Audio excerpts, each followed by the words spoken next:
El empresario Ignacio Beltrán jamás olvidaría aquella tarde. Había regresado a casa furioso, con el rostro tenso y los puños apretados, convencido de que algo grave estaba ocurriendo bajo su propio techo. Durante todo el trayecto, su mente repetía la misma idea obsesiva: algo no está bien, algo me están ocultando. Pero nada, absolutamente nada, lo preparó para lo que vería segundos después. Porque cuando Ignacio cruzó la puerta de su mansión en San Miguel de Allende y sus ojos se posaron en el jardín trasero, se quedó sin reacción. No gritó, no avanzó, no respiró. La escena frente a él detuvo el tiempo y cambió su vida para siempre. Antes de continuar con esta historia que está tocando el corazón de miles de personas, suscríbete al canal y activa la campanita para no perderte ninguna de nuestras historias reales que enseñan lecciones profundas sobre la vida, la familia y la empatía. Y ahora dime algo muy importante. ¿Desde qué ciudad estás escuchando esta historia? Déjalo en los comentarios. Me encanta leerlos y saber hasta dónde llegan estas narraciones. Ahora sí, volvamos al inicio. Ignacio Beltrán era un hombre acostumbrado a tener control absoluto. A sus 48 años, se había convertido en uno de los empresarios más influyentes del estado de Guanajuato.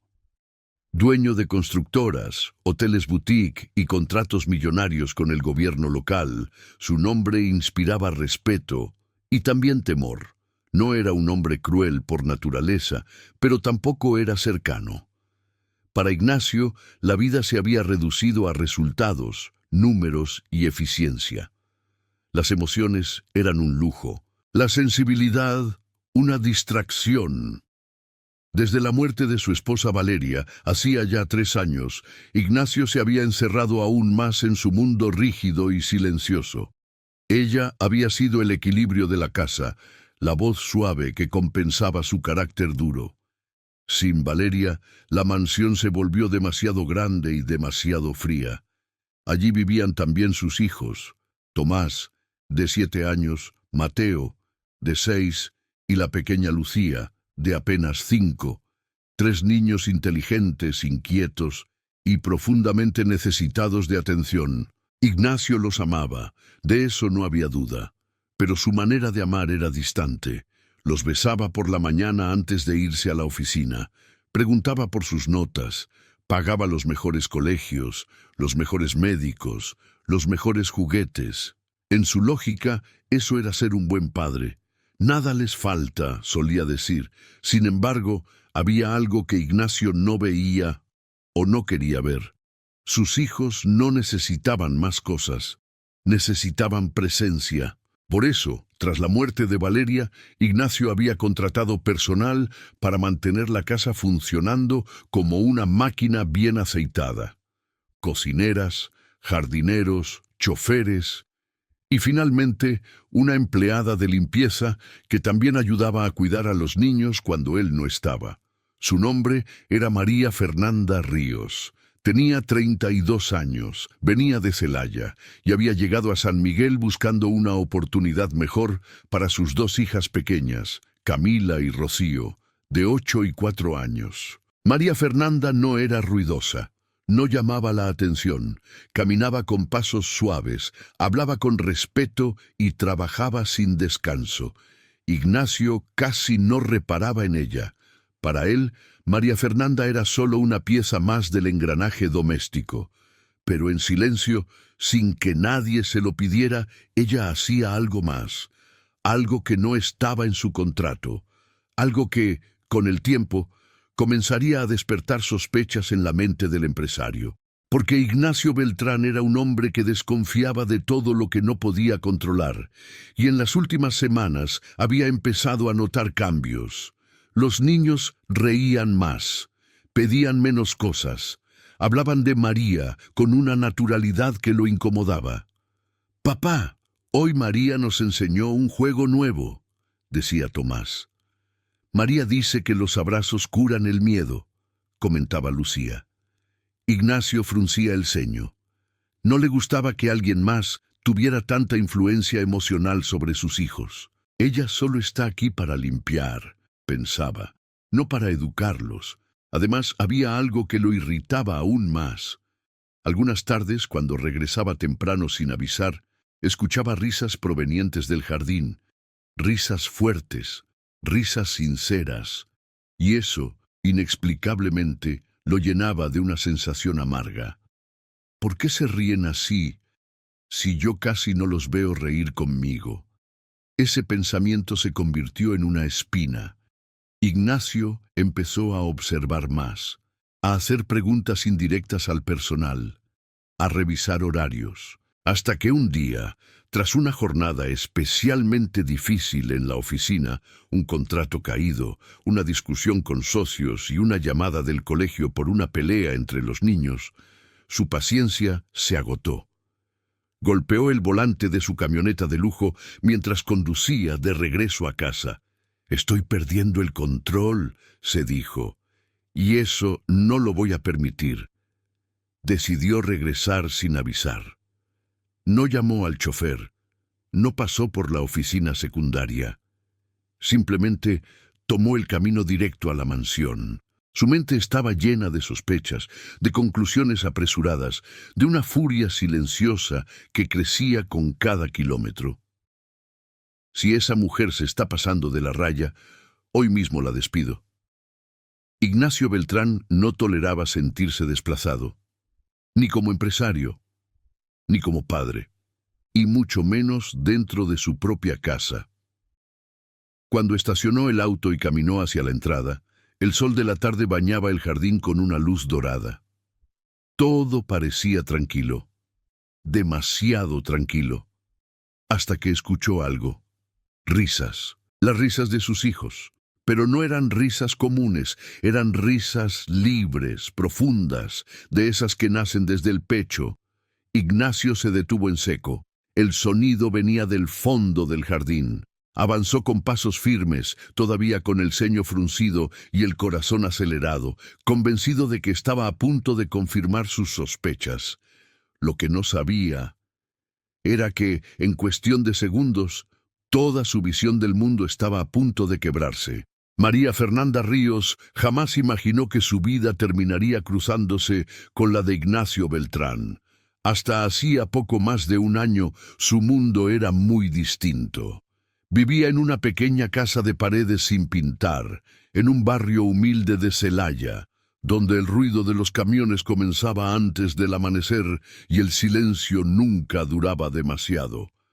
Cada mañana se levantaba antes de que el sol saliera, preparaba café aguado, despertaba a sus hijas con besos suaves y les arreglaba el uniforme con manos rápidas pero cuidadosas.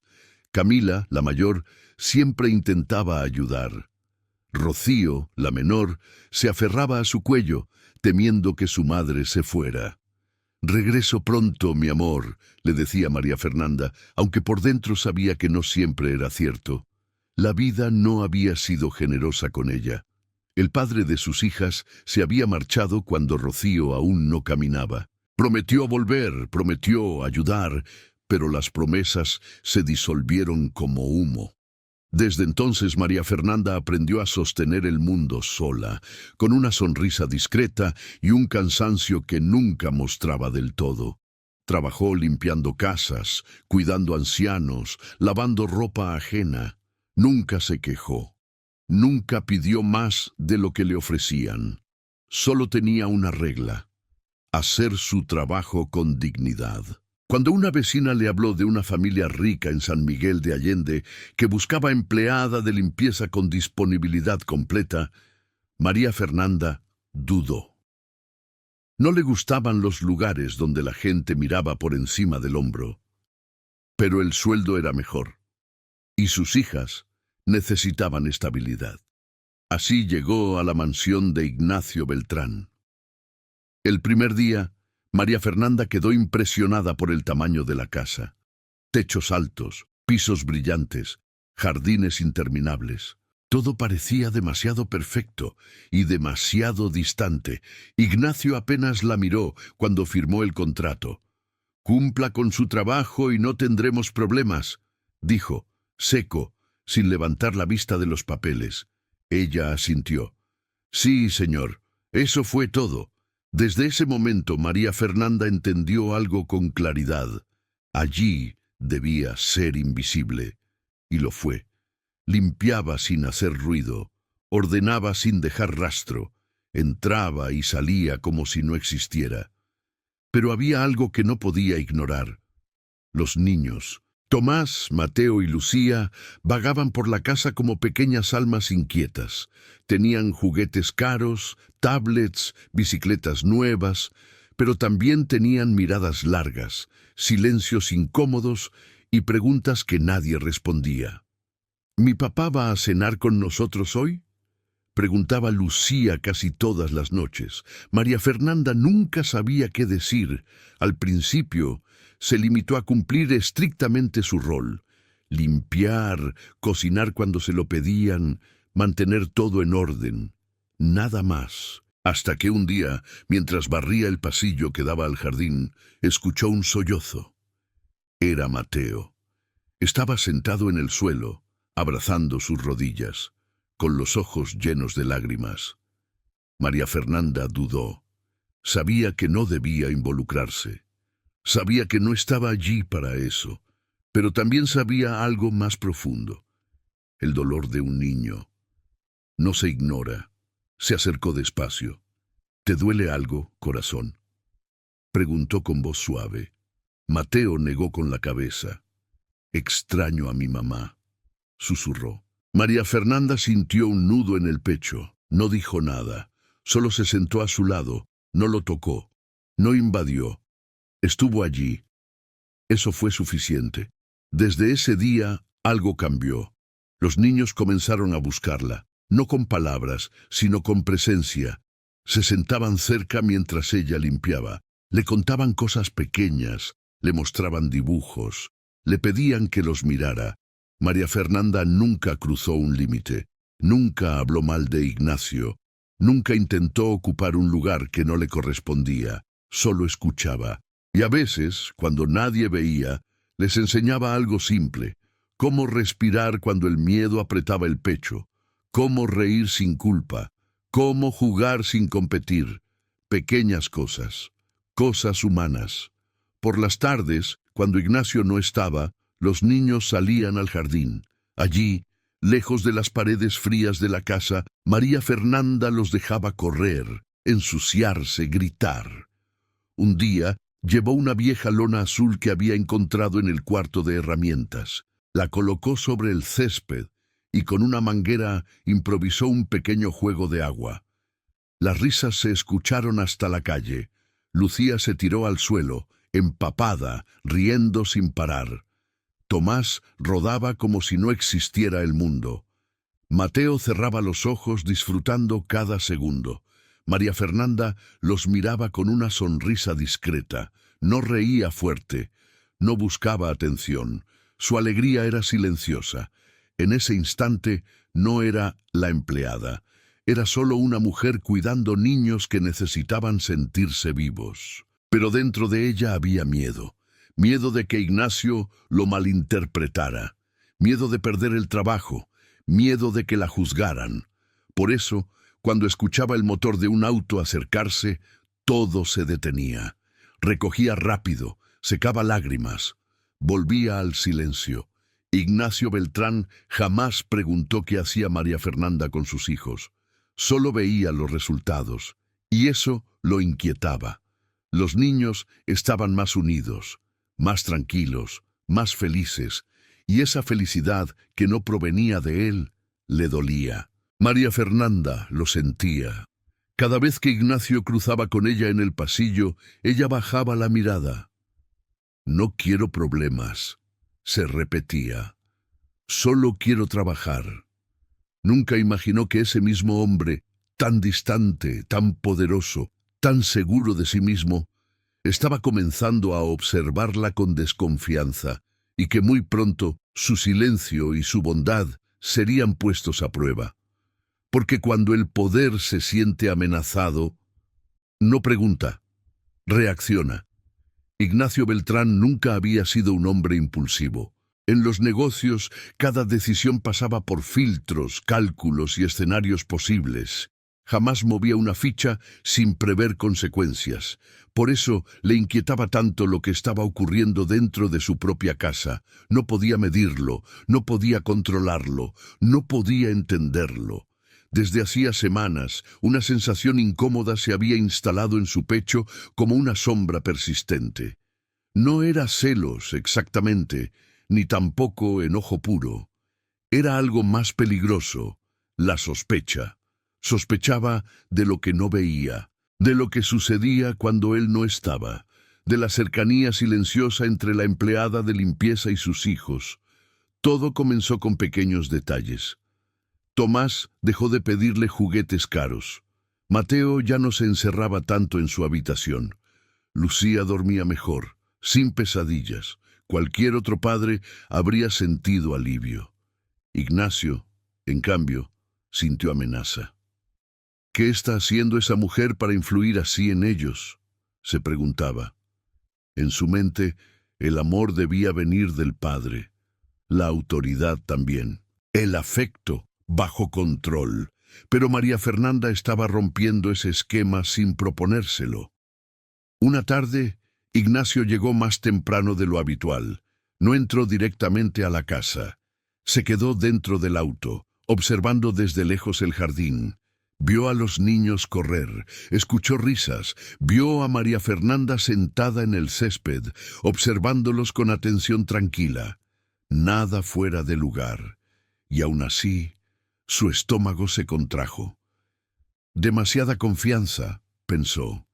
Demasiada cercanía. Esa noche, durante la cena, Ignacio intentó indagar. «¿Qué hacen por las tardes?», preguntó, fingiendo desinterés. «Jugamos», respondió Tomás con naturalidad. «¿Y quién les enseñó ese juego del agua?», insistió. Lucía sonrió. «María. Dice que jugar también es limpiar el corazón». Ignacio apretó los labios. «Eso no le corresponde», pensó. No dijo nada más, pero dentro de él algo se endureció. A partir de ese día, comenzó a observar con otros ojos. Notó que María Fernanda hablaba poco, pero escuchaba mucho, que nunca levantaba la voz, que siempre estaba atenta a los niños, incluso cuando limpiaba. Y eso, lejos de tranquilizarlo, lo irritaba, porque Ignacio estaba acostumbrado a ser el centro, y ahora, sin darse cuenta, había cedido ese lugar. «No es normal», se dijo una mañana mientras revisaba documentos. «Nadie hace más de lo que le pagan». Esa frase se repitió en su cabeza como un martillo. El pasado también jugaba en su contra. Ignacio había crecido viendo traiciones, socios que sonreían mientras planeaban su caída, personas que aparentaban bondad solo para aprovecharse. Para él, la desconfianza era supervivencia. Así que empezó a construir una narrativa. Tal vez María Fernanda se estaba ganando a los niños para manipularlos. Tal vez hablaba mal de él cuando no estaba. Tal vez quería algo más. La imaginación, alimentada por el miedo, es cruel. Un día, Ignacio llamó a Claudia, la administradora de la casa. «¿Has notado algo raro con la empleada?», preguntó sin rodeos. Claudia dudó. «No, señor. Es muy correcta. Trabaja bien». Ignacio frunció el ceño. «Obsérvala más», ordenó. «Y dime si ves algo fuera de lugar». Esa instrucción marcó el inicio de algo oscuro. María Fernanda comenzó a sentirlo. Las miradas más largas, los silencios tensos, las preguntas indirectas. Una mañana, Ignacio la detuvo en el pasillo. «No quiero que confundas tu papel», le dijo con voz fría. «Tú estás aquí para limpiar, no para criar». María Fernanda bajó la mirada. «Lo sé, señor. Nunca he querido sobrepasarme. Espero que así sea». Él se fue. Ella se quedó inmóvil. Sentía un nudo en la garganta, pero no lloró. Nunca lo hacía frente a nadie. Esa tarde, cuando los niños la buscaron para jugar, ella dudó. «Mejor quédense aquí», dijo. Yo tengo que terminar unas cosas. Tomás frunció el ceño. ¿Hicimos algo mal? No, mi amor, respondió ella con una sonrisa forzada. A veces los adultos solo necesitamos pensar. Los niños obedecieron, pero la alegría se apagó un poco. Ignacio observó desde la ventana, y en lugar de sentirse aliviado, sintió algo peor, culpa mezclada con orgullo. Así debe ser, se convenció, cada quien en su lugar. Pero la tensión no desapareció. Al contrario, creció. Un viernes por la tarde, Ignacio recibió una llamada del colegio. Tomás había empujado a un compañero. Nada grave, pero suficiente para encender su enojo. Algo está influyendo mal en ellos, concluyó, sin pruebas. Esa noche caminó por la casa con pasos duros, revisando todo como si buscara un error escondido. Al pasar por el cuarto de servicio, vio algo que lo hizo detenerse. Un dibujo pegado en la pared. Era simple, infantil. Mostraba a 3 niños, una mujer y un sol enorme. Abajo, una frase escrita con letras torcidas. Aquí somos felices. Ignacio sintió un golpe seco en el pecho. ¿Quién permitió esto aquí?, murmuró. Arrancó el dibujo sin pensarlo. En ese instante María Fernanda apareció en la puerta. Lo siento, dijo rápido. Los niños lo pegaron, yo iba a quitarlo. Ignacio la miró fijamente. No vuelvas a permitir eso, ordenó. Este no es tu espacio personal. María Fernanda asintió. No volverá a pasar. Pero cuando Ignacio se fue, ella se quedó mirando el pedazo de papel arrugado en sus manos. Y por primera vez, desde que llegó a esa casa, sintió miedo real. Miedo de perder el trabajo. Miedo de que su bondad fuera castigada. Miedo de que el amor silencioso que ofrecía se interpretara como amenaza. Esa noche, en su pequeño cuarto, llamó a Camila por teléfono. ¿Todo está bien, mamá?, preguntó la niña. Sí, mi amor. ¿Todo bien?, mintió. Solo estoy cansada. Colgó y se sentó en la cama. Quizás estoy haciendo demasiado, pensó. Quizás debo volver a ser invisible. Al día siguiente, Ignacio tomó una decisión. No gritó, no acusó, no enfrentó. Hizo algo peor. Decidió vigilar. Porque cuando el poder no entiende, prefiere espiar antes que preguntar, y sin saberlo, estaba a punto de descubrir una verdad que lo enfrentaría con la parte más frágil de sí mismo. Ignacio Beltrán no durmió bien esa noche. Cada vez que cerraba los ojos, la imagen del dibujo arrugado volvía a su mente. Aquella frase sencilla, escrita con letras torcidas, «Aquí somos felices», lo perseguía como una acusación muda. No entendía por qué algo tan simple lo había afectado tanto. Tal vez porque, en el fondo, sabía que esa felicidad no nacía de él. A las 5 de la mañana se levantó de la cama y caminó por la mansión en silencio. Todo estaba impecable, ordenado, perfecto y vacío. La ausencia de Valeria se sentía con más fuerza en esas horas tempranas. «Estoy perdiendo autoridad», se dijo frente al espejo, «y eso no es negociable». Fue entonces cuando tomó la decisión. No lo haría por enojo, no lo haría por celos, lo haría, según él, por protección. Esa misma mañana llamó a una empresa de seguridad privada. No pidió nada exagerado, solo algunas cámaras adicionales, discretas, enfocadas en las áreas comunes, el jardín, la sala de juegos, el pasillo trasero. Nada invasivo, aclaró. Solo quiero ver qué sucede cuando no estoy. Firmó los documentos sin titubear. Mientras tanto, en el cuarto de servicio, María Fernanda se preparaba para empezar el día sin saber que desde ese momento ya no estaba sola. Ella también había pasado la noche en vela. Había decidido algo importante, marcar distancia. Ese día sería distinta, más fría, más silenciosa. No por falta de cariño, sino por miedo. Cuando los niños bajaron a desayunar, ella los saludó con una sonrisa breve, sin bromas ni juegos. Lucía la miró con extrañeza.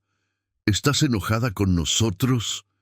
María Fernanda se agachó frente a ella.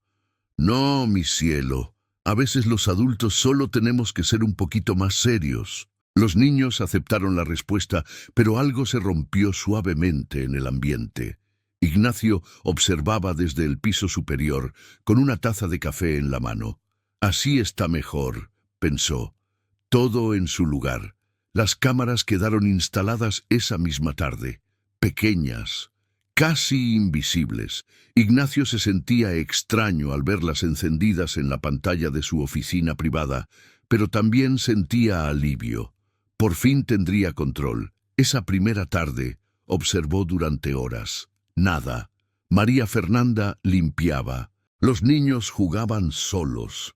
Todo parecía normal. Ignacio comenzó a relajarse. Sabía que exageraba, murmuró. Pero al día siguiente algo cambió. Ignacio tuvo una reunión tensa con socios en Querétaro.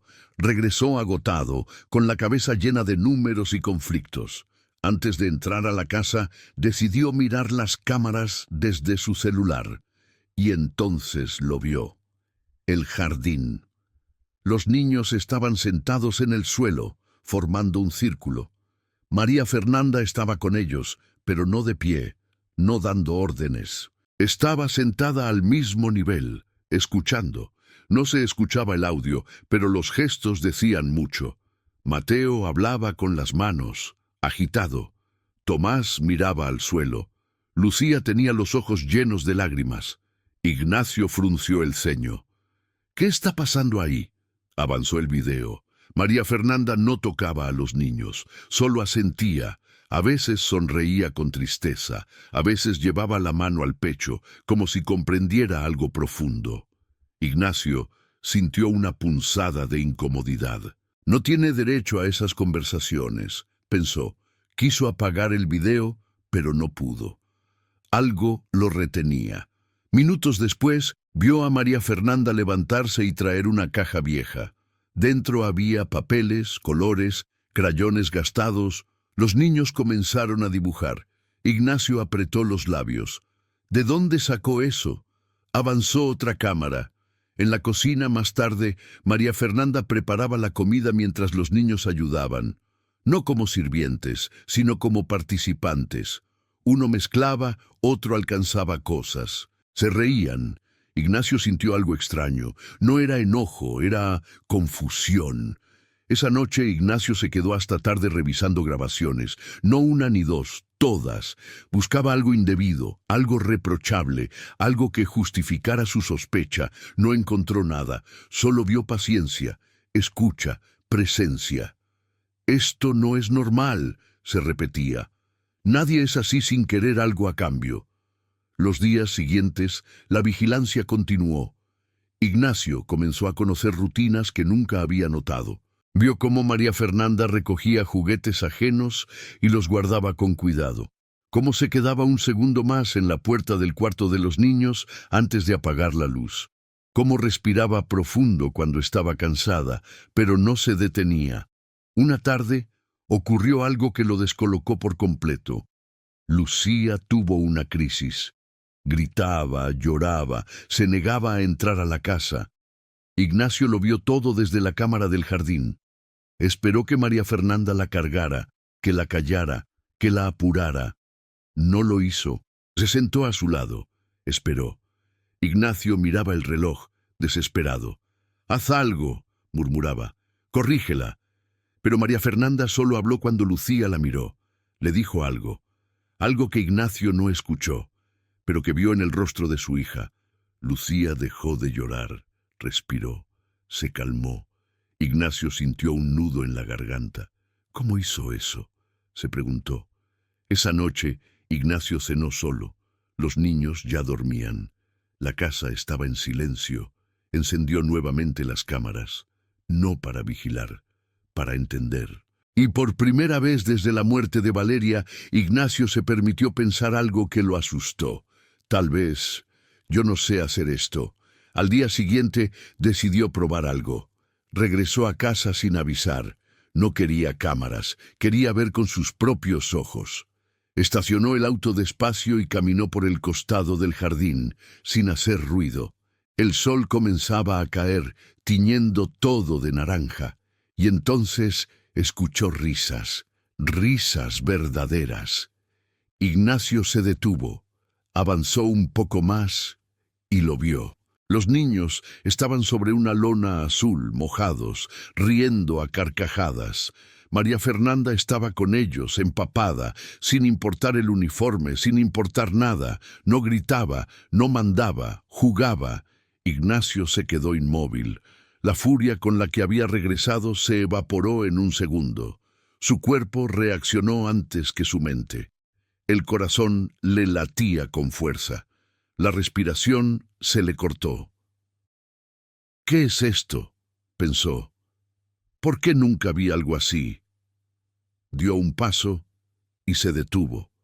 No podía intervenir, no podía romper esa escena, porque por primera vez entendió algo aterrador.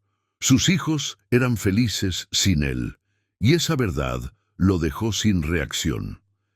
Ignacio Beltrán permaneció inmóvil. No sabía cuánto tiempo llevaba allí, de pie, oculto entre los arbustos del jardín lateral. El mundo parecía haberse detenido frente a sus ojos. El sonido del agua, las risas de los niños, el sol reflejándose en la lona azul. Todo formaba una escena tan viva que le dolía observarla. Nunca había visto a sus hijos así. Tomás reía sin reservas, con la camisa empapada pegada al cuerpo. Mateo chapoteaba como si el mundo no tuviera reglas. Lucía se lanzaba una y otra vez sobre el plástico mojado, gritando de felicidad. Y en medio de ellos estaba María Fernanda, sin autoridad, sin órdenes, sin control, solo presencia. Ignacio sintió un nudo en la garganta. Esto no debería estar pasando, pensó. Pero pasaba. María Fernanda no dirigía el juego. Acompañaba, se dejaba salpicar, caía al suelo, se levantaba riendo. No competía con ellos, no imponía nada, simplemente estaba. Ignacio recordó, sin querer, la última vez que él mismo había jugado con sus hijos. No pudo. Su mente retrocedió años atrás, a un Ignacio más joven, más ligero, antes de los contratos, antes de las pérdidas. Recordó a Valeria riendo en un parque, empujando a los niños en los columpios mientras él revisaba correos en el celular. Luego, decía siempre, luego juego. Ese luego nunca llegó. Un grito agudo sacó a Ignacio de sus pensamientos. Lucía había resbalado, cayó sentada y comenzó a llorar, no de dolor, sino de susto. Ignacio dio un paso adelante instintivamente, pero se detuvo. María Fernanda ya estaba allí. No la levantó de inmediato, no exageró, no se alarmó. Se arrodilló frente a ella y le habló con una calma que atravesó la pantalla invisible entre Ignacio y la escena. Respira conmigo, Lucía. Mírame. 1, 2. Lucía sollozaba, pero obedecía. Respiró. Volvió a respirar. María Fernanda apoyó su frente contra la de la niña. No pasa nada, mi amor. Caerse también es aprender. Lucía dejó de llorar. Ignacio sintió que algo se rompía dentro de él. Yo nunca hice eso, pensó. Nunca supe hacerlo. María Fernanda no buscó aplausos. No miró alrededor. Ayudó a Lucía a ponerse de pie y el juego continuó. Pero Ignacio ya no veía solo una escena. Veía todo lo que había faltado. Veía tardes vacías, noches sin cuentos, abrazos postergados. Su pecho se oprimió. Entonces ocurrió algo más. María Fernanda pidió a los niños que se sentaran un momento. Se sentaron sobre la lona, aún mojados, jadeando de risa. Ella tomó un respiro. ¿Saben por qué me gusta que juguemos así?, preguntó. Los niños negaron con la cabeza. Porque cuando jugamos, el cuerpo se cansa, pero el corazón descansa. Ignacio cerró los ojos por un segundo. Esa frase le atravesó el pecho como una flecha. El corazón descansa, repitió mentalmente. María Fernanda continuó, sin saber que estaba siendo escuchada. A veces los adultos estamos tan ocupados que olvidamos escuchar, pero ustedes tienen derecho a sentirse queridos todos los días. Tomás bajó la mirada. Mi papá trabaja mucho. María Fernanda asintió. Lo sé, y él los ama, a su manera. Ignacio abrió los ojos. No esperaba eso. No esperaba que ella lo defendiera. Pero el amor, continuó ella, no siempre se dice con palabras. A veces se dice con tiempo. Ignacio sintió que la respiración se le cortaba. Mateo levantó la mano. ¿Crees que mi papá algún día juegue con nosotros? María Fernanda sonrió con tristeza. Eso solo él lo sabe, pero nunca dejen de desearlo. Ignacio dio un paso atrás. No podía escuchar más. Su mente era un torbellino. No quería esto, pensó. No quería verme así. Entró a la casa sin hacer ruido y se apoyó en la pared del pasillo. Sentía las piernas débiles. El orgullo, que durante años había sido su armadura, comenzaba a resquebrajarse. Esa noche, Ignacio no cenó. Se encerró en su despacho, apagó las luces y dejó solo una lámpara encendida. Las cámaras seguían activas, pero no las miró más. No las necesitaba. Lo había visto todo. Cerca de la medianoche, encontró algo entre los papeles de un cajón. Una foto vieja.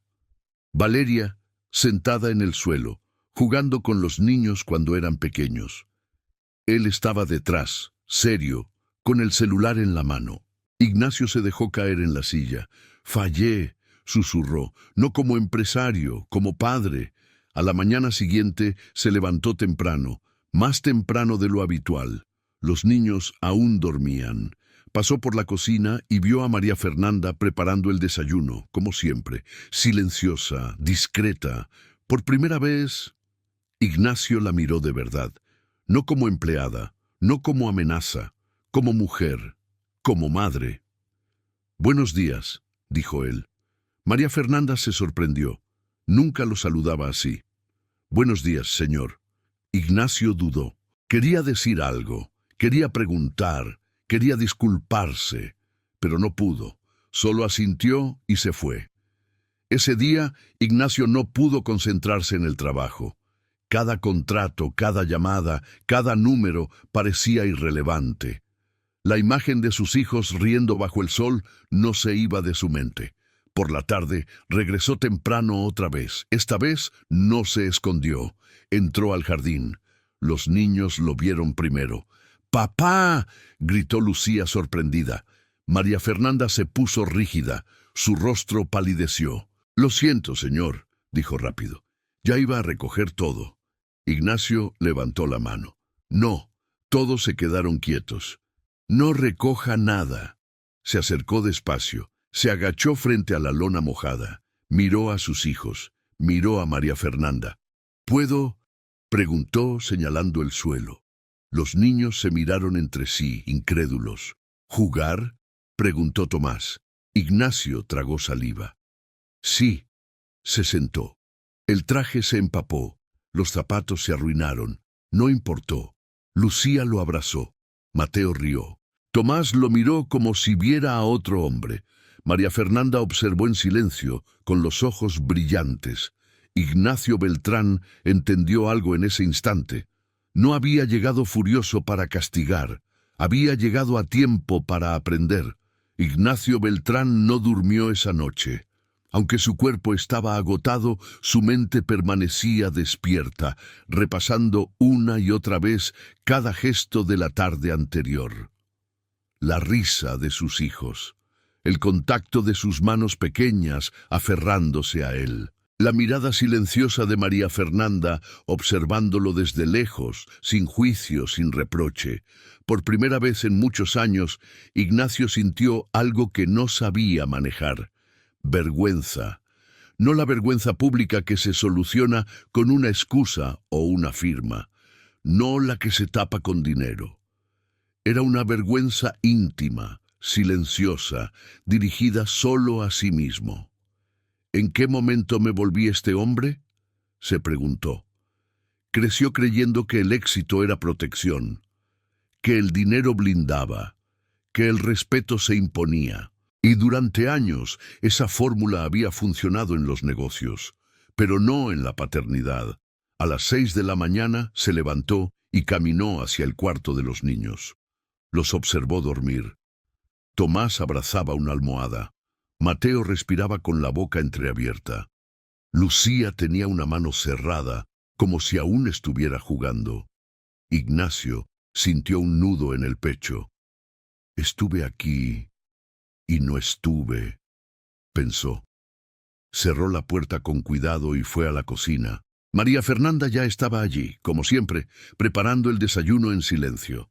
Al verlo, se tensó levemente. Ignacio lo notó. Ese gesto le dolió más de lo que esperaba. «María Fernanda», dijo con voz baja. Ella se giró, atenta. «Sí, señor».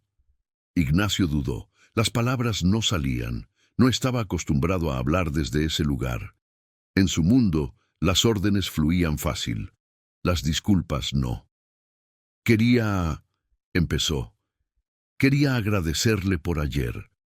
María Fernanda abrió los ojos, sorprendida. No tiene que agradecerme nada. Solo hice mi trabajo. Ignacio negó con la cabeza. No, hizo más que eso. Ella bajó la mirada. Nunca fue mi intención incomodarlo. Lo sé, respondió él. Y eso es lo que más me duele. María Fernanda levantó la vista lentamente. Ignacio respiró hondo. La juzgué sin conocerla, sospeché sin preguntar, y la vigilé. Su voz se quebró, sin darme cuenta de que el problema no era usted. El silencio se hizo pesado. Si en algún momento la hice sentir menos, lo siento. María Fernanda no respondió de inmediato, no por orgullo, por sorpresa. Gracias por decirlo, contestó finalmente. No es fácil. Ignacio asintió. Para mí tampoco lo fue. Ese intercambio breve marcó algo nuevo. Honestidad. Durante el desayuno, Ignacio se sentó con sus hijos. No con el teléfono, no con la mente en otro lado, con ellos. ¿Hoy no vas a trabajar?, preguntó Mateo desconfiado. Ignacio sonrió con tristeza. Hoy voy a trabajar en casa. Los niños se miraron entre sí, emocionados. Más tarde, Ignacio se encerró en su despacho, pero no para trabajar. Encendió la pantalla donde estaban las cámaras. Las observó un momento. Luego, sin dudarlo, las apagó. «No necesito ver para saber», murmuró. Ese día, Ignacio comenzó a notar algo incómodo. No sabía qué hacer con el tiempo. Sin reuniones, sin llamadas, sin urgencias, se sentía desnudo. Caminó por la casa como un extraño.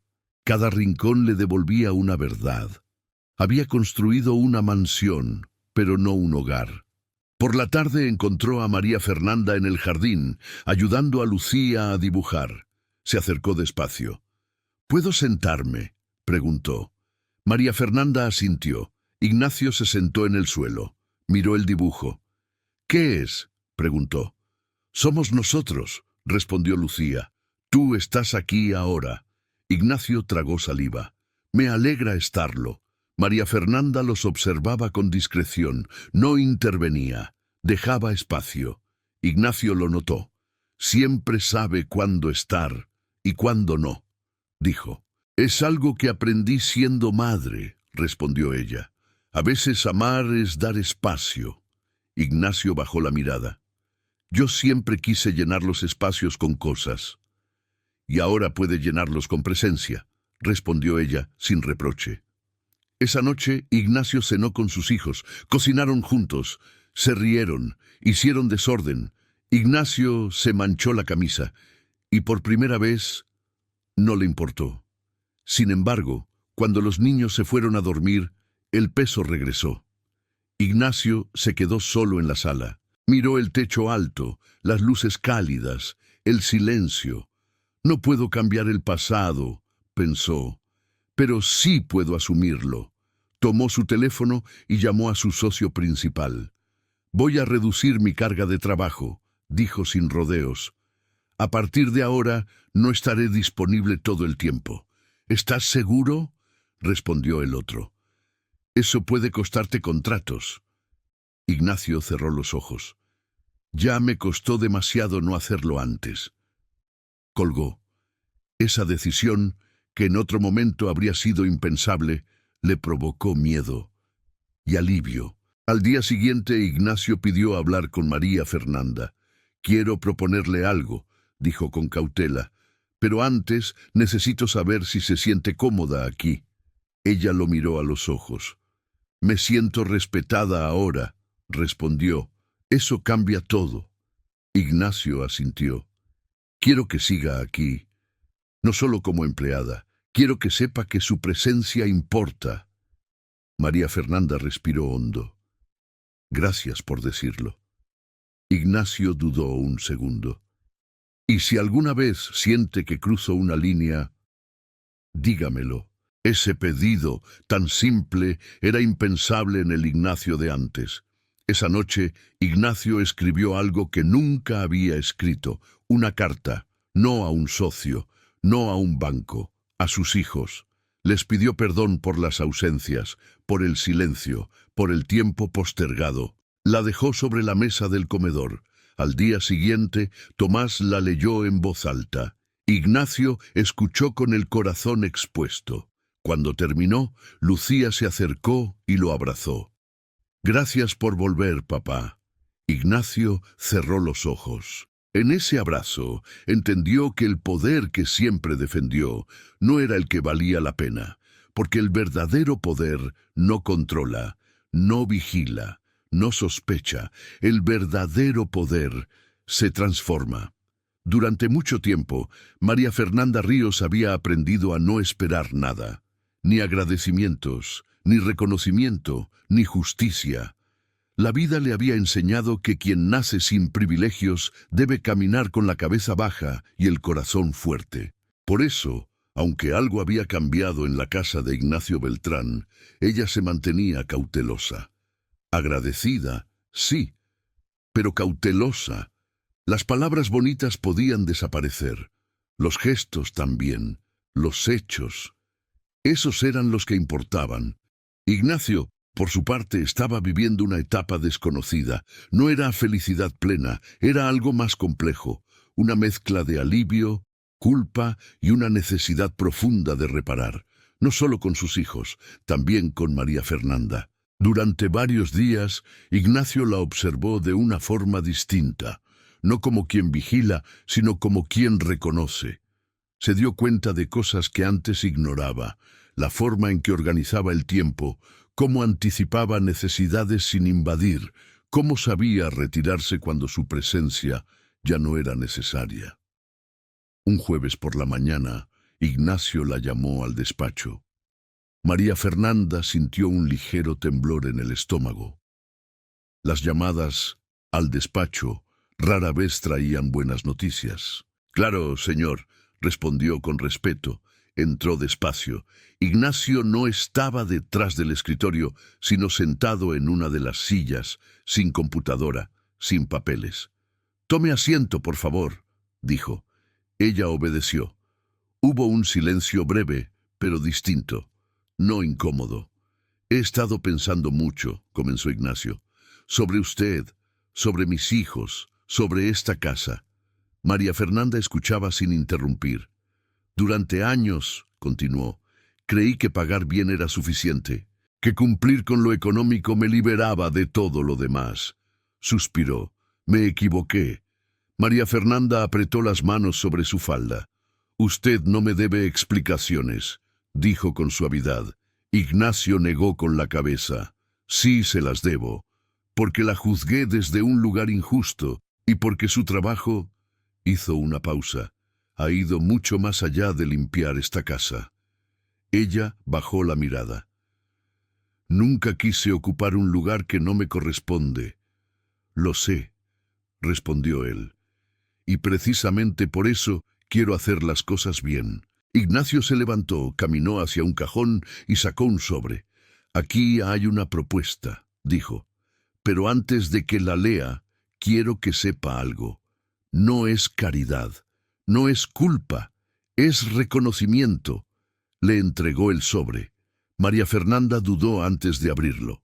Cuando lo hizo, sus ojos se llenaron de sorpresa. Era un nuevo contrato, mejor salario, horario flexible, seguro médico para ella y sus hijas, vacaciones pagadas. María Fernanda sintió que el aire le faltaba. «Señor, yo...» Ignacio levantó la mano. «No diga nada aún, léalo todo». Ella lo hizo. Cada línea era clara, justa, humana. «Esto es demasiado», susurró. «No», respondió Ignacio con firmeza. «Es lo mínimo que debí ofrecer desde el principio». María Fernanda cerró el sobre con cuidado. «Gracias», dijo, «pero necesito preguntarle algo». «Lo que quiera». «¿Esto cambiará la forma en que me mira?», preguntó. «¿O la forma en que mira a sus hijos?». Ignacio no dudó. Ya cambió. Ese día, Ignacio reunió al personal de la casa, algo que nunca había hecho. Todos se miraron con sorpresa. «Quiero decir algo importante», comenzó.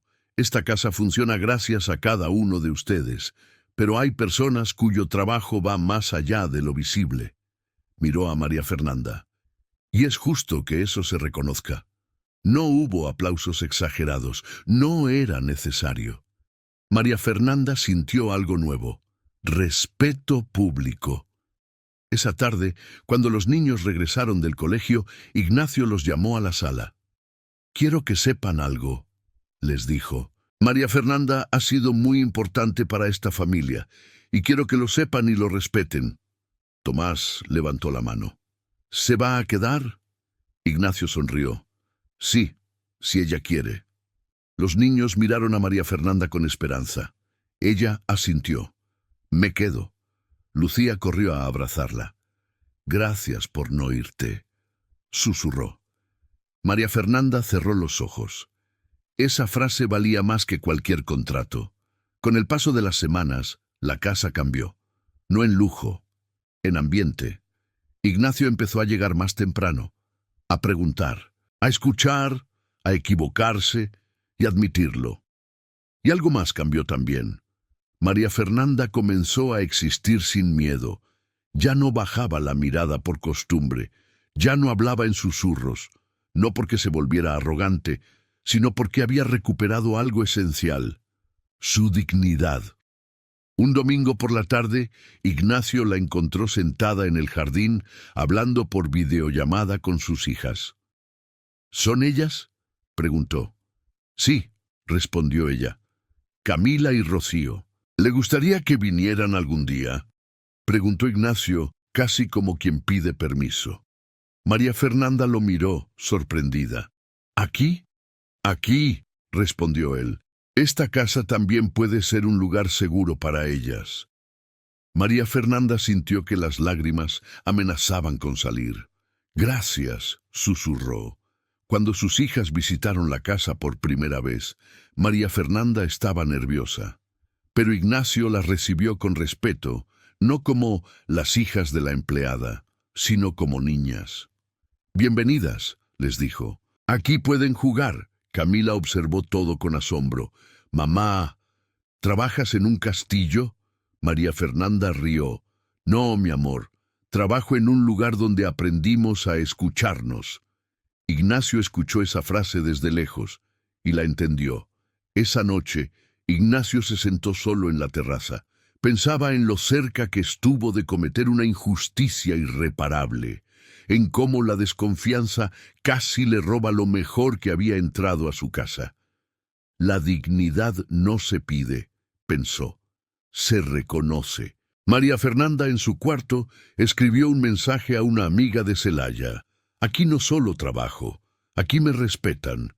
Y eso, para ella, lo cambiaba todo, porque la justicia emocional no siempre llega con castigos. A veces llega con algo más poderoso: ser visto, ser valorado, ser tratado como igual. El cambio no ocurrió de un día para otro. Ignacio Beltrán lo descubrió pronto.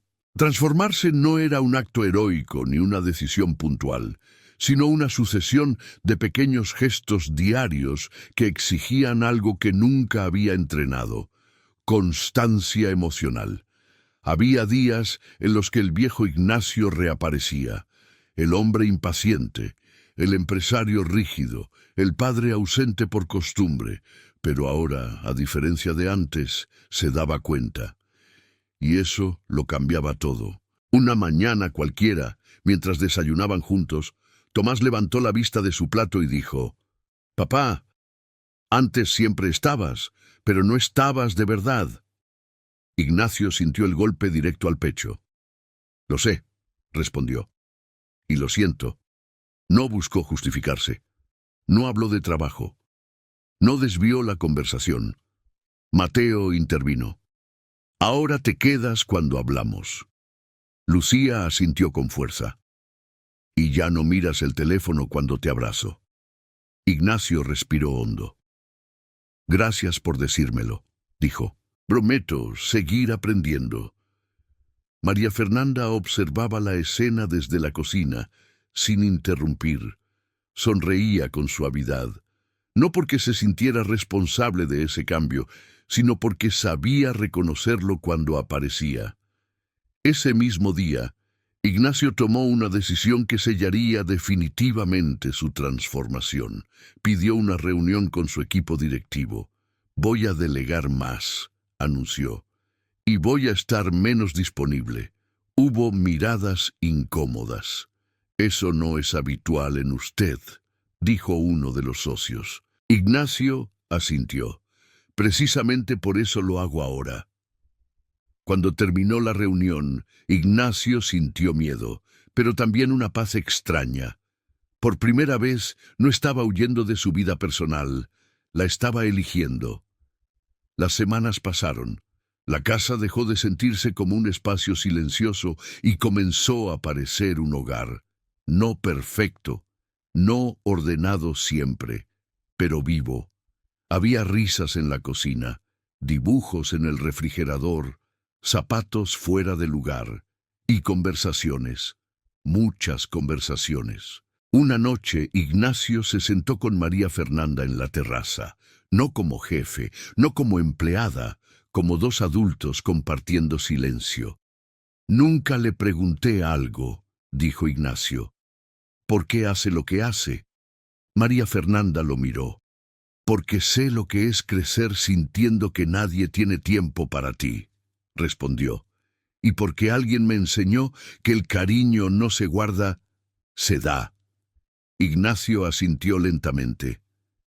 «Yo pensé que el cariño se demostraba pagando todo». «Eso también ayuda», dijo ella, «pero no abraza». Ignacio sonrió con tristeza. Valeria solía decir algo parecido. Hubo un silencio lleno de respeto. «Ella estaría orgullosa», agregó María Fernanda. «No de lo que tiene, sino de lo que está siendo ahora». Ignacio cerró los ojos. Esa frase fue un regalo. Un sábado por la tarde, Ignacio hizo algo que nunca había hecho antes. Organizó una comida sencilla.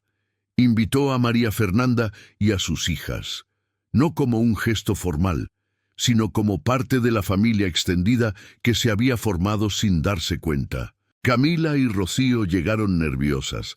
«¿De verdad podemos jugar aquí?», preguntó Rocío. «Claro», respondió Ignacio. Las casas se hicieron para eso. Mientras las niñas corrían por el jardín, Ignacio observó a María Fernanda. «Gracias por no rendirse», le dijo.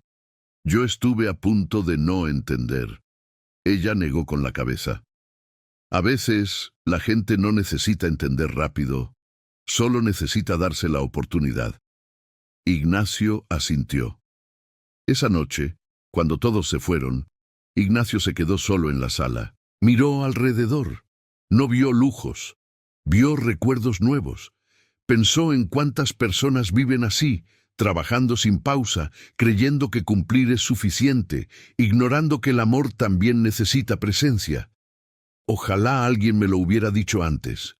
pensó, pero no se castigó, aprendió.